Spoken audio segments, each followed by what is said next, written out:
Feel সল্টকে নিজের জাত চেনালেন Mustafizur Rahman. The ফিজের সামনে বাহাদুরি দেখাতে গিয়ে উইকেট হারাতে হলো এই ইংলিশ ব্যাটারকে। আইএল টি-20তে এদিনও কাটার স্লোয়ারে প্রতিপক্ষের ব্যাটারদের নাস্তানাবুদ করেন মুস্তাফিজ।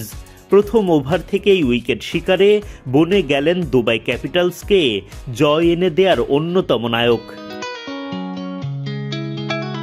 আইএল টি-20তে রবিবার দ্বিতীয় ম্যাচে মাঠে নামেন মুস্তাফিজুর রহমান। তার দল দুবাই ক্যাপিটালসের প্রতিপক্ষ Abu Dhabi night Riders. Abu Dhabi আগে ব্যাট করতে নেমে ২০ ওভারে ১৮৬ রানের পুঁজি দাঁড় করায়। এরপর দুবাই বোলিংয়ে নামলে ইনিংসের দ্বিতীয় ওভারে মুস্তাফিজের হাতে বল তুলে দেয়া হয়। মুস্তাফিজ মানেই তো জাদুকরি বোলিং। জাদু দেখাতে খুব বেশি সময় নিলেন না কাটার মাস্টার। তার প্রথম ওভারের পঞ্চম বলে পরাস্ত করলেন উন্মুখ চাঁদকে।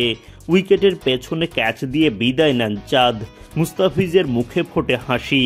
উইকেট শিকারের প্রথম ওভারে 4টি ডট দিয়ে মাত্র 5 রান খরচ করেন মুস্তাফিজ। পাওয়ার প্লের শেষ ওভারে মুস্তাফিজ তার দ্বিতীয় ওভারের বোলিং করতে এলে চড়াও হন ফিল সল্ট। শুরুতেই ছক্কাচারের ধামাকা, কিন্তু মুস্তাফিজও নাসর বান্দা। ফিল সল্টের বিদায় ঘণ্টা বাজিয়ে তবেই ক্ষান্ত হন তিনি। পেলেন সতীর্থদের বাহবা। এই ওভারে 11 রান খরচায় 1 উইকেট তোলেন দ্য ফিজ।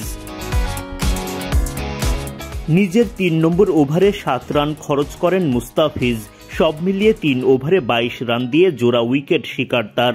সঙ্গে তার সতীর্থদের দুর্দান্ত বোলিংয়ে দুবাই ক্যাপিটালস তুলে নেয় জয়।